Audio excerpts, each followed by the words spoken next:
حضرت رضی اللہ تعالیٰ نے فرمایا کہ جس شخص کے پاس تھوڑی سی بھی عقل اور سمجھ ہو تو وہ شخص سورہ بقرہ کی آخری 2 آیتوں کے بغیر کیسے رہ سکتا ہے؟ صلی اللہ علیہ وسلم جب معراج پر تشریف لے گئے آپ کو 3 انعامات دیے گئے کہ آپ نے فرمایا کہ اللہ تعالیٰ نے ان 2 آیتوں کو آسمان و زمین کے بننے سے 2000 سال پہلے خود لکھوا کر محفوظ کر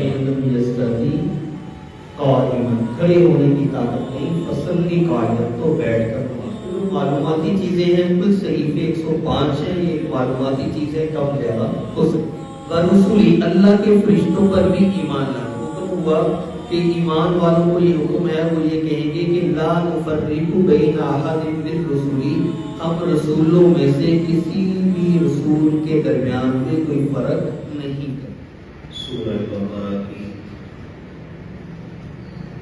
اللہ تعالیٰ نے جو آخری 2 آیتوں کو فضیلت بخشی وہ ایک بہت اہمیت والی ہے۔ سورہ بقرہ کی ٹوٹل 286 آیات ہیں اور اس میں جو بالکل 2 آخری آیتیں ہیں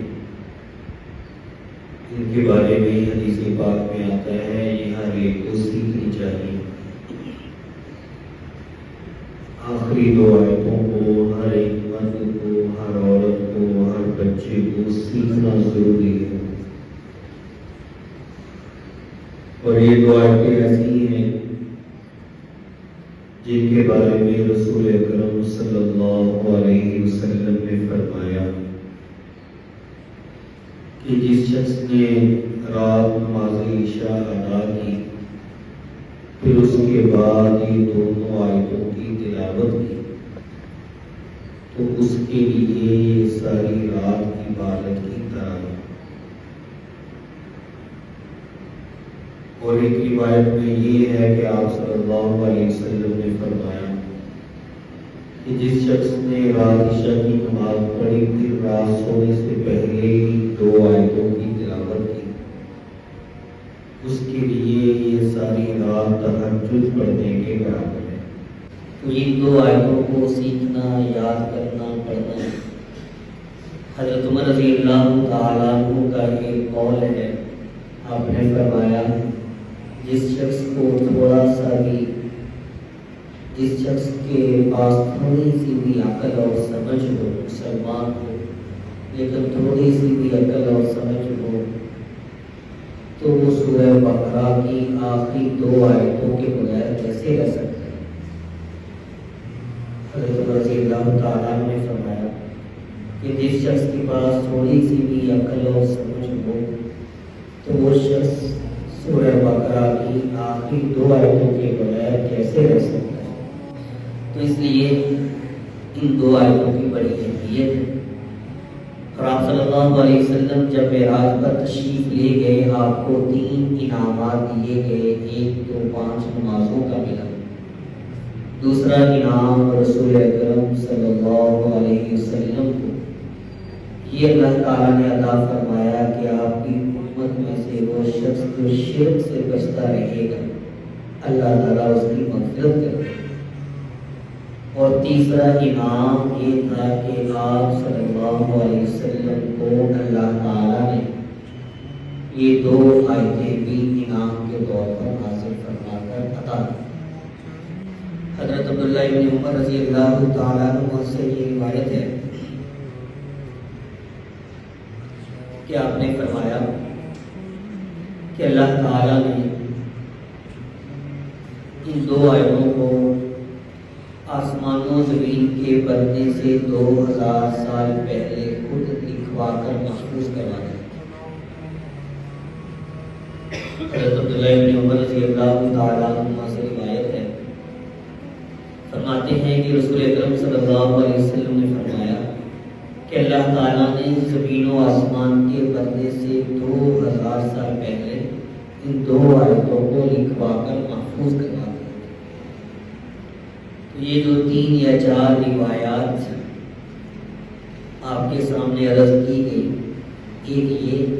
کہ جو آدمی عشاء کی نماز کے بعد 2 آیتوں کو پڑھ لے، یہ 2 اس کے لیے کافی ہے۔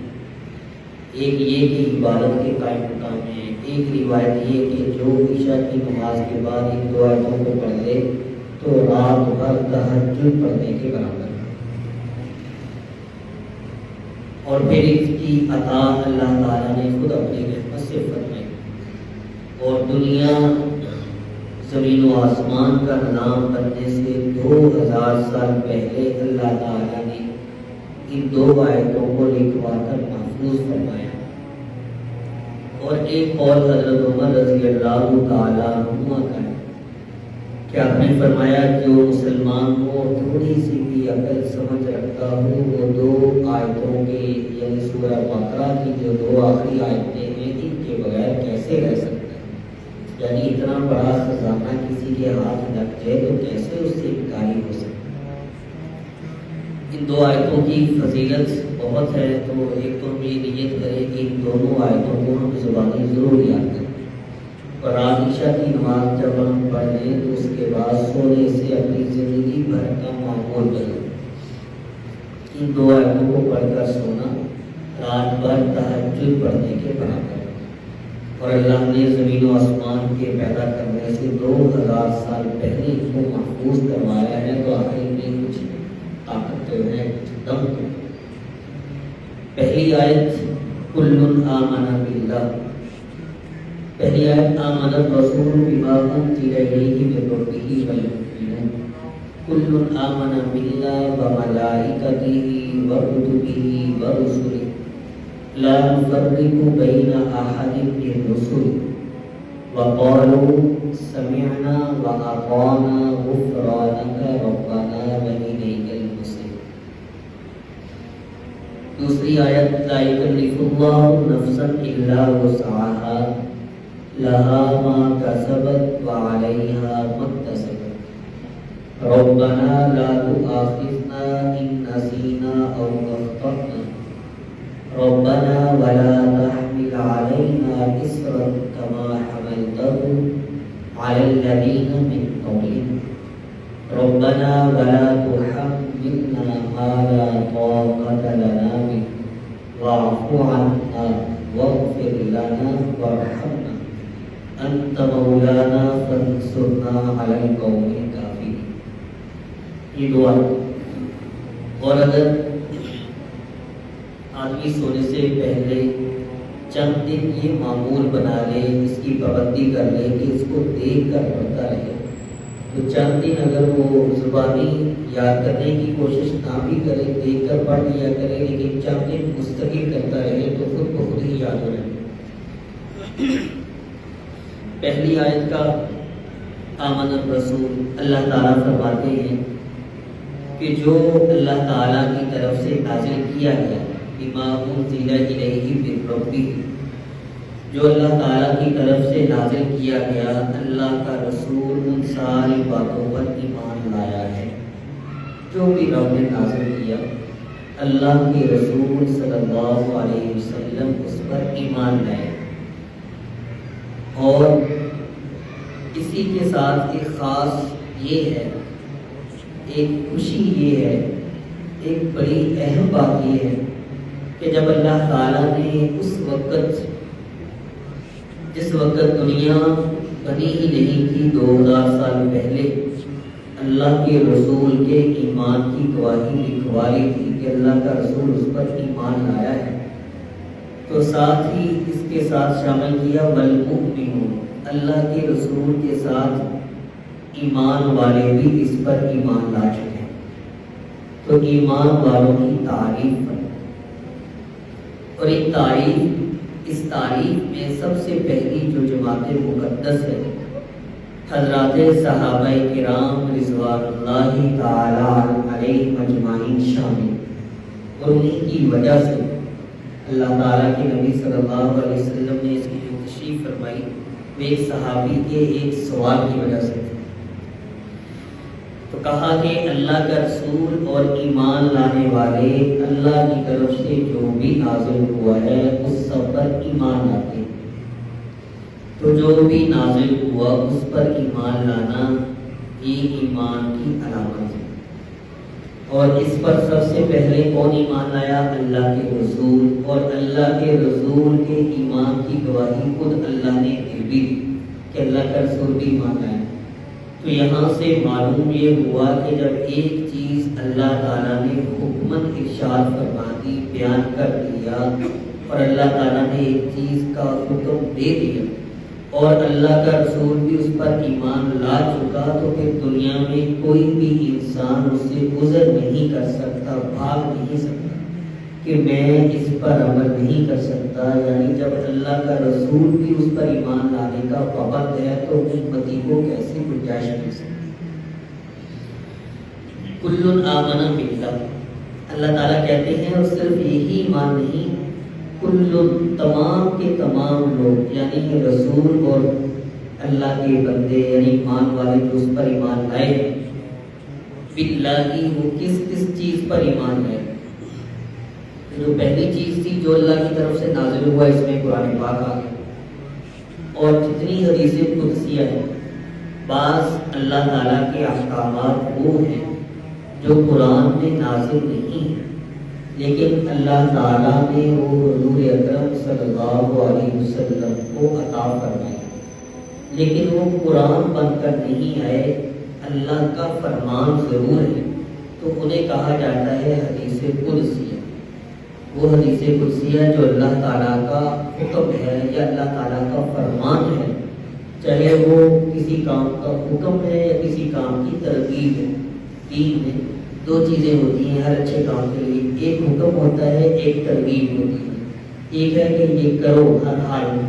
ایک ہے کہ اگر یہ کوئی کر لے تو بہت اچھی بات ہے، اس کو فائدہ ہوگا۔ نفلی عبادات میں ترغیب ہے، پڑھ لینے چاہیے، ثواب ملتا ہے۔ حضور صلی اللہ علیہ وسلم کی سنتوں پر عمل کرنے کی ترغیب ہے، خود بھی عمل کریں، دوسروں کو بھی اس پر لانے کی کوشش کرتے رہنا چاہیے۔ صدقات نفلیہ کی ترغیب ہے کہ جتنا بھی زیادہ صدقہ ہو سکے دیتے رہنا چاہیے۔ نفلی روزوں کی ترغیب ہے، خود بھی کرتے رہیں، دوسروں سے بھی کہتے کرواتے رہیں۔ ایک ہے فرض، جو بندہ چاہے یا نہ چاہے عمل کرنا ہی کرے۔ حدیث پاک میں آتا ہے جو اللہ تعالیٰ نے نمازیں فرض کی تو آپ نے فرمایا فَإِن لَّمْ يَسْتَطِعْ قَائِمًا فَصَلِّ قَاعِدًا۔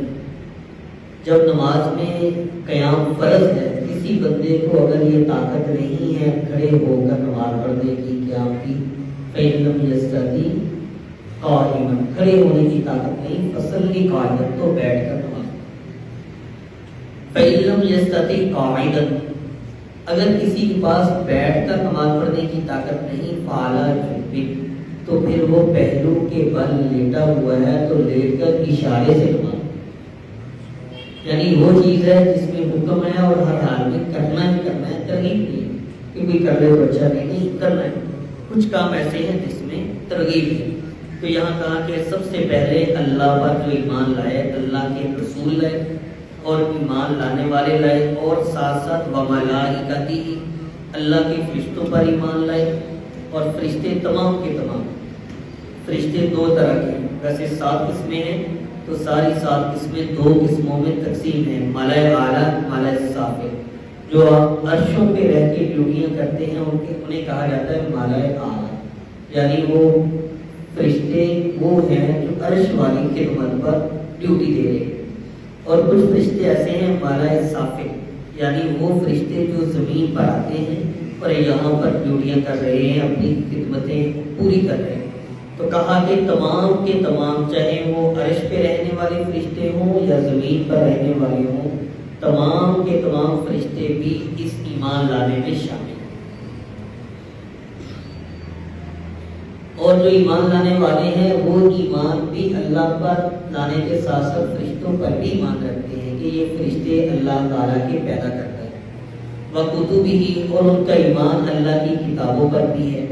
کتابیں مختلف ہیں، صحیفے ہیں، کتابیں ہیں، بڑی کتابیں 4 ہیں، تورات، انجیل، زبور اور قرآن مجید۔ یہ 4 کتابیں پہلے انبیاء پر جو نازل ہوتا رہا وہ صحیفوں کی صورت میں، اور صحیفہ مطلب کہ ایک رسالہ کہہ سکتے ہیں کہ ایک چھوٹی سی چند ورقوں کا ایک مجموعہ سا رسالہ ہے، اس کو صحیفہ کہتے ہیں۔ تو وہ نازل ہوتا رہا، لیکن مستقل کتاب نازل ہوئی وہ 4 ہوئی، تورات، انجیل، زبور اور قرآن مجید۔ انجیل حضرت عیسیٰ علیہ السلام پر نازل ہوئی، اور تورات اللہ تعالیٰ نے حضرت موسیٰ علیہ السلام پر نازل کی، اور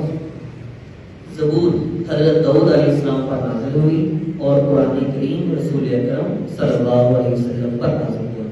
تو ایسے ہی کتابوں کے ساتھ ساتھ جتنے صحیفے ہیں، تو صحیفے اور کتابیں ملا کر ساری تعداد امام شافعی رحمہ اللہ کی ایک روایت کے مطابق 105 ہے۔ لیکن چونکہ یہ چیزیں معلوماتی ہیں کہ جتنی بھی معلومات مل جائے بہت اچھا ہے، نہ بھی ملے تو اس کا تعلق عمل، ایمان، قبر، آخرت کے ساتھ نہیں ہوتا، تو اس لیے ان چیزوں میں زیادہ پڑھنے کی ضرورت بھی نہیں ہوتی۔ تو کوئی آدمی غالباً شاہ ولی اللہ رحمہ اللہ کے پاس ان کا واقعہ ہے، یا کسی اور بڑے عالم کے پاس آ گیا، انہوں نے آ کر یہ کہا کہ قبر میں اس وقت فلاں بندے کے ساتھ آپ کو کیا لگتا ہے کیا ہو رہا ہوگا؟ انہوں نے کہا کہ آپ کو اس سے کوئی غرض ہے، کوئی کام ہے، آپ کے فائدے کا سوال ہے، آپ سے پوچھا جائے گا نہیں؟ اللہ قیامت کے دن پوچھیں گے فلاں کے ساتھ کیا ہوا تھا، تو بتا، کہ جو فلاں کے ساتھ میں نے کیا تھا تجھ سے پوچھنا، تو بتا میں نے کیا کیا۔ تو کیوں اپنے آپ کے کاموں میں لگاتے ہو؟ عملی زندگی کا حکم انسان عمل کی طرف آئے۔ معلومات دنیا میں اتنی ہیں، بلکہ تقسیم پاکستان ہندوستان سے پہلے علماء کا ایک بہت بڑا مجمع اور ایک بڑی مجلس بیٹھ ہوئی، جس میں مولانا الیاس صاحب رحمۃ اللہ علیہ تبلیغی جماعت کے بانی اور بڑے بڑے حضرات اس میں موجود تھے، اور سارے مسالک کے لوگ اس میں موجود تھے، اور اس میں بیٹھ کر یہ مشاورت ہوئی کہ دنیا سے دینداری کی جو کمی آ رہی ہے اس کے اسباب کیا ہیں، لوگوں کی جو ایمان اور عمل میں کمی ہے اس کے اسباب کیا ہیں۔ علماء کی بیٹھک اس پر، اور یہ کب؟ جب نہ بجلی تھی، نہ پانی تھا، نہ موبائل تھا۔ اب تو ماشاءاللہ اللہ تعالیٰ عافیت فرمائے، اور ایمان کی سلامتی کے ساتھ اللہ قبروں میں لے جائے، دنیا سے جاتے ہوئے ایمان سلامت رہے، اللہ کی اس پر اللہ کا شکر ادا ہے۔ تو جب یہ مجلس ہوئی، کسی نے کیا رائے دی، کسی نے کیا رائے دی، کسی نے کہا علم کی کمی ہے، علم کی کمی ہے۔ تو اس پر مولانا الیاس صاحب رحمہ اللہ نے یہ جواب ارشاد فرمایا، علم تو کتابوں میں اتنا ہے کہ رسول اکرم صلی اللہ علیہ وسلم کا جو حدیث میں عمل ملتا ہے کہ آپ جب نماز پڑھتے تھے تو آپ نماز کے دوران جب سجدہ کرتے تو سجدے کی حالت میں آپ کے پاؤں کی انگلیاں قبلے کی طرف ہوتی تھی، قبلے کی طرف، اور یہ روایت محفوظ ہے، کتابوں میں موجود ہے۔ اور اس روایت کو روایت کرنے والی ہماری اماں جان حضرت عائشہ صدیقہ رضی اللہ تعالی عنہا ہے، اور وہ فرماتی ہیں کہ مجھے کیسے پتا چلا، ایک دن رات کا وقت تھا، اندھیرا تھا، اور مجھے گھر میں چراغ جلانا تھا، تو چراغ جلانے کے لیے ہمارے تیل نہیں تھا، اور مجھے اپنے کچھ چیزیں رکھی ہوئی تھی یاد آئی، اور اس میں میں نے اپنی ایک سوئی رکھی تھی، وہ کہیں گر گئی، مجھے یاد آیا کہ جہاں گر گئی تھی میں نے اٹھائی نہیں۔ تو پھر بعد میں خیال آیا کہ اگر اس کو نہ اٹھایا کہیں ایسا نہ ہو کہ حضور صلی اللہ علیہ وسلم کا اندھیرے میں یہاں پاؤں وغیرہ آ جائے اور آپ کو تکلیف ہو، تو اندھیرے میں اس کو اپنے ہاتھوں سے ٹٹولنے لگی، نظر تو نہیں آ رہا تھا، ہاتھ پھیر کر زمین پہ،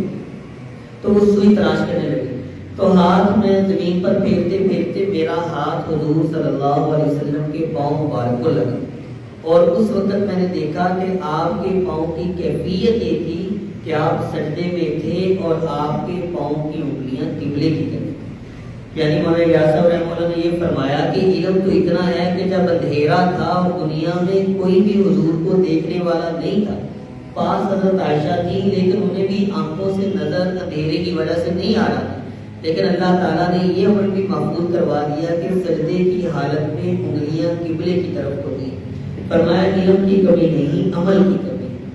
علم تو ہوتا ہے، عمل کی کمی۔ تو جو معلوماتی چیزیں ہیں کچھ صحیفے 105 ہیں، یہ معلوماتی چیزیں کم زیادہ ہو سکتی ہیں۔ ورسولی، اللہ کے فرشتوں پر بھی ایمان لانا، اللہ کے فرشتوں پر، اللہ کی کتابوں پر، اور ورسولی اللہ کے رسولوں پر، اللہ کے تمام رسول، حضرت آدم علیہ السلام سے لے کر حضور اکرم صلی اللہ علیہ وآلہ وسلم تک جتنے بھی نبی آئے یا رسول ہیں، ایک نبی ہوتے ہیں، ایک رسول ہوتے ہیں، فرق ہمیں اندازہ ہونا چاہیے، پتہ ہونا چاہیے کہ وہ اللہ تعالیٰ کا پیغمبر جو آتا ہے دنیا میں اور نئی شریعت کے ساتھ آتا ہے، نئی شریعت کے ساتھ احکامات میں تبدیلی، تو اسے اللہ کا رسول کہا جاتا ہے۔ وہ پیغمبر جو دنیا میں آتا ہے لیکن وہ نئی شریعت نہیں ہوتی، بلکہ جو پہلے نبی کو شریعت دی گئی اسی کے مطابق ہی لوگوں کو ایمان کی، دین کی، توحید کی بات سکھاتا ہے، اسے نبی کہا جاتا ہے۔ نبی کہتے ہیں خبر دینے والے، یعنی خبر دیتا ہے، لیکن رسول وہ ہوتا ہے جو اللہ کا پیغام پہنچا رہا ہے، یعنی قاصد ہوتے ہیں اور انہیں نئی شریعت کی دی جاتی ہے۔ لا نفرق بین احد من رسلی، اور اللہ تعالیٰ کے رسولوں پر جو ہمارا ایمان ہے اس کا طریقہ اللہ تعالیٰ نے خود بیان فرمایا ہے کہ ان پر ایمان کا درجہ کیا ہونا چاہیے۔ تو حکم ہوا کہ ایمان والوں کو یہ حکم ہے، وہ یہ کہیں گے کہ لا نفرق بین احد من رسلی، ہم رسولوں میں سے کسی بھی رسول کے درمیان میں کوئی فرق نہیں کرتے۔ اس فرق کا مطلب دو طرح کا ہے، ایک فرق ہے کسی کا انکار کرنا، کسی کو مان لینا۔ ایک فرق کا مطلب یہ ہے کہ درجوں کا فرق، ایک کا درجہ یہ ہے، ایک کا درجہ یہ ہے، جو فرق اللہ تعالیٰ نے خود بھی رسولوں کو عطا کیا ہے۔ تو جو دوسری بات ہے کہ کسی کا انکار نہیں ہے، یہاں پر اس فرق کی بات ہے، کسی ایک رسول کا انکار، اللہ کے نبی تھے، رسول تھے، پیغمبر تھے، برحق تھے، انہوں نے اپنے وقت پر اللہ کا پیغام پہنچایا اور اپنے اعتبار سے کام کیے، محنت کی، وقت پورا اپنا کر کے دنیا سے گئے۔ کسی کا انکار ہم نہیں کر سکتے، اور ساتھ ہی ساتھ کسی بھی نبی کی نہ توہین کرنی ہے نہ ہی بیعت بھی کرنی ہے۔ جیسے ہم سنتے ہیں بعض دفعہ ایسے ممالک ہیں جہاں پر ہمارے نبیوں کی توہین کی جاتی ہے، خاکے جلا دیے، قرآن پاک جلا دیا گیا اور مسلمانوں کو طیش آ گیا۔ تو اگر ہمیں طیش آ جائے، ہمیں غصہ آ جائے، ایمان کا اظہار بھی ہے، غصہ آتا بھی ہے، بندے کو مقدسات، ہر ایک کے مقدسات ہوتے ہیں، لیکن کسی بھی ایسے واقعے کی وجہ سے کسی ہم نبی کی توہین نہیں کر سکتے۔ کہ یہ کہے کہ عیسائی ہیں تو وہ حضور صلی اللہ علیہ وسلم کی توہین کرتے ہیں، تو چونکہ حضرت عیسیٰ علیہ السلام کو یہ مانتے ہیں تو ہم بدلے میں حضرت عیسیٰ علیہ السلام کی ذات کے بارے میں نعوذ باللہ کوئی بات کہہ دیں۔ اگر کوئی بندہ ایمان والا ایسا کہتا ہے تو اس کے لیے یہ ایمان کے لیے خطرے کا سبب بنتا ہے۔ تو حکم ہے کسی رسول کے درمیان میں کوئی فرق نہیں، سب اللہ کے رسول ہیں، برحق ہیں، سچے ہیں، اپنے اپنے وقت کے رسول تھے، اور جب حضور اکرم صلی اللہ علیہ وسلم آ گئے تو اب قیامت تک آپ ہی آخری رسول ہیں اور آپ ہی کی شریعت پر دنیا میں عمل ہوگا۔